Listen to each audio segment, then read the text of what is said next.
Welcome to Business Middle East. This week we look at reaction to the European Central Bank's final meeting of 2014.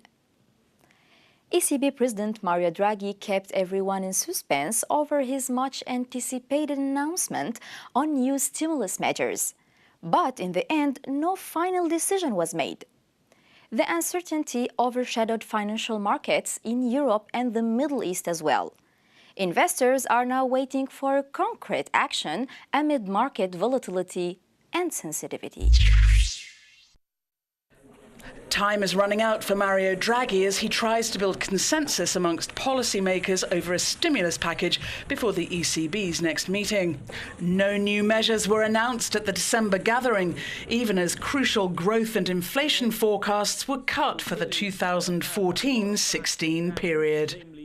According to Draghi, the central bankers prefer to wait to gauge the full impact of what they've already done during the second half of this year. They will also be studying the effects of sliding oil prices, which has an impact on inflation. With a quantitative easing programme, about €1 trillion could be pumped into the Eurozone economy, though Germany, the region's powerhouse, opposes that idea.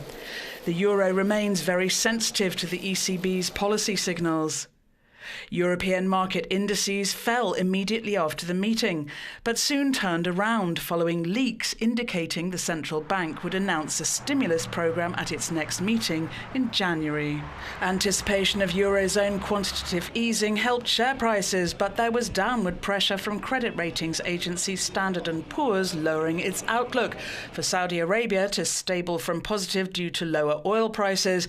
Oman's outlook was reduced to negative. MENA trading opened Sunday 7 December with variable performance. Investors are now keen for concrete action as analysts say the ECB is under increasing pressure and any further delays could prove harmful. To learn more, we are joined by Noordin Al-Hammouri, Chief Market Strategist at ADE Securities in Abu Dhabi.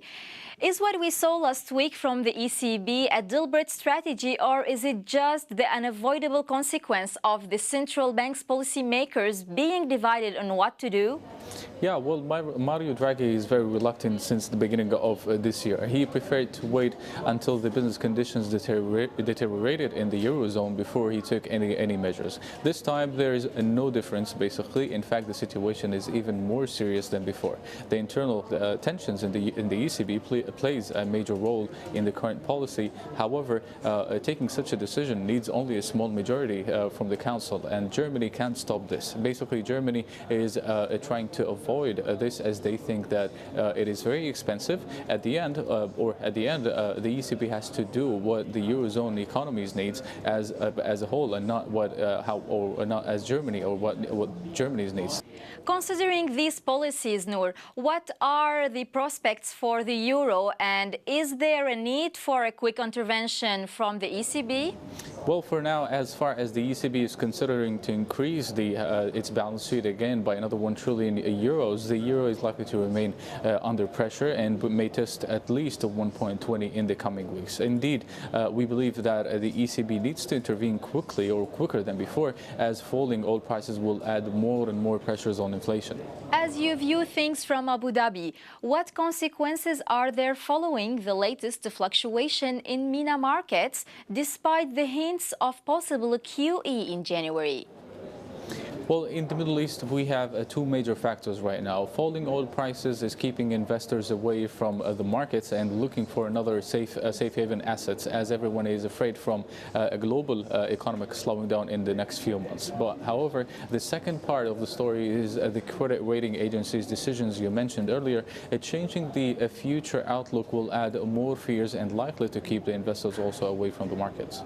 Thanks, Noor, for joining us. Thank you for having me. That's all for this edition of Business Middle East. For more on the economy, don't forget to check out Euronews.com. Thanks for watching. See you next week.